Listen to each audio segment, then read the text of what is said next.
Assalamualaikum Ustaz, bagaimana tata cara pelaksanaan i'tikaf yang sesuai sunnah Rasulullah di bulan Ramadan? Perlu kita ketahui terlebih dahulu Bapak Ibu yang dirahmati Allah, i'tikaf itu bukanlah dalam Ramadan saja. Ingat itu.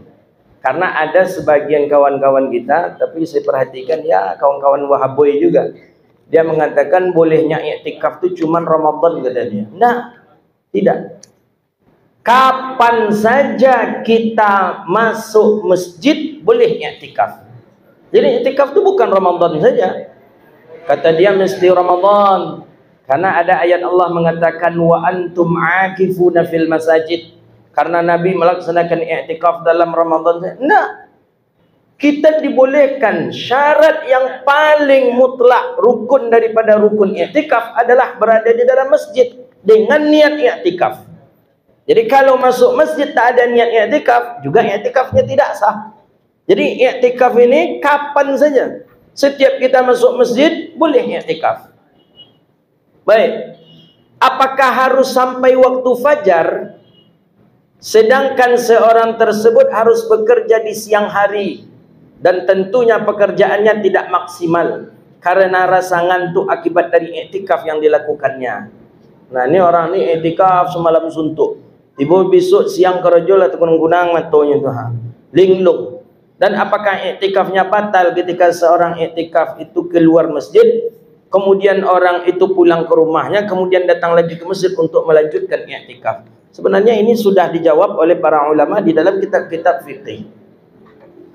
I'tikaf pertama mesti dilakukan di masjid. Dalam mazhab Maliki disyaratkan i'tikaf itu mesti di masjid jami'.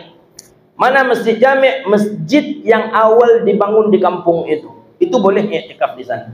Tapi dalam mazhab kita Syafi'i tidak. Pokoknya di dalam masjid apapun itu boleh untuk dilakukan i'tikaf. I'tikaf kedua mesti harus ada niat. Nawaitu an a'takifa fi hadzal masjid sunnatulillahi ta'ala. Sengaja aku masuk masjid ini sunnah karena Allah. Selama kita berada di masjid itu dicatat sebagai orang yang i'tikaf. Maka jangan sampai tidak melakukan niat i'tikaf ketika masuk masjid. Lakukan. Langkahkan kaki kanan, baca doa masuk masjid, langsung baca niat i'tikaf. Nawaitu an a'takifa, sengaja aku i'tikaf di masjid ini sunnah karena Allah. Berapa masa lama i'tikaf? Di sini perbedaan para ulama.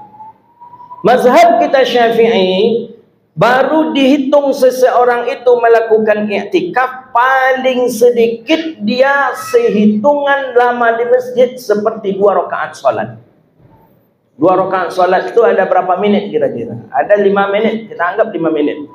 5 menit kita berada di masjid itu sudah boleh kita dikategorikan orang yang i'tikaf. Dalam mazhab Imam Syafi'i, dalam mazhabnya Imam Maliki, mesti dia di dalam masjid itu syaratnya 1 hari 1 malam. Baru disebut dia orang yang i'tikaf. Bahkan dalam mazhab Hambali itu, mazhab Hanafi itu mesti dia harus 1 malam 2 hari di dalam masjid. Baru dia dikatakan orang yang i'tikaf. Kita ambil mazhab kita Syafi'i. Sebentar saja kita di dalam masjid sudah dianggap kita orang yang beriktikaf. Tapi syaratnya mesti harus ada niat i'tikaf. Kalau pulang batal tak i'tikaf kita? Ya tentu batal. Orang yang keluar dari masjid batallah i'tikafnya. Baik itu disebabkan karena berhadas, dia keluar, batal wudu'nya. Dia keluar masjid, batal. Ketika dia masuk masjid lagi, dia mesti meniatkan bahwa dirinya i'tikaf. Bolehkah orang yang sedang i'tikaf itu mensyughulkan, menyibukkan dirinya untuk hal-hal yang sifatnya dunia dengan rumahnya, kemudian dia masuk lagi? Nabi pernah, tapi Nabi SAW, rumah Nabi sangat berdekatan dengan masjid. Tapi walaupun seperti itu, ingat hadis. Nabi kalau i'tikaf, Nabi sekedar membangunkan anak dan istrinya ketika 10 Ramadan, kemudian Nabi masuk kembali. Nabi tidaklah batal wuduknya dan tidak ada perkara dunia sama sekali dengan Rasulullah. Sampai ingat kita hadis dalam Sahih Muslim kalau tak salah. Nabi rindu kepada Sayyidah Aisyah, istrinya. Nabi sedang i'tikaf. Sayyidah Aisyah sedang haid. Apa yang dilakukan Rasulullah saking rindu? Fanawalat. Nabi berikan sisir kepada Sayyidah Aisyah. Nabi panggil Sayyidah Aisyah dari jendela masjid. Sayyidah Aisyah pun mendekat Rasulullah SAW. Nabi keluarkan. Nabi karena di kantong Nabi apa saja? Ada sisir, ada siwak dalam kitab Syama'il Muhammadiyah. Ada apa saja dalam kantong Rasulullah SAW? Ada sisir, kemudian ada siwak. Nabi keluarkan sisir Nabi. Nabi serahkan kepada Sayyidah Aisyah. Kemudian Nabi keluarkan kepala Nabi dari jendela. Kenapa Nabi mengeluarkan kepala Nabi dari jendela? Nabi tidak keluar karena Nabi sedang i'tikaf. Itu yang mempertegasnya. Kenapa tidak Nabi dari dalam masjid saja biar Sayyidah Aisyah masuk ke masjid? Karena Sayyidah Aisyah sedang haid. Ini dalil dalam mazhab Syafi'i, perempuan haid berhalangan tak boleh masuk masjid.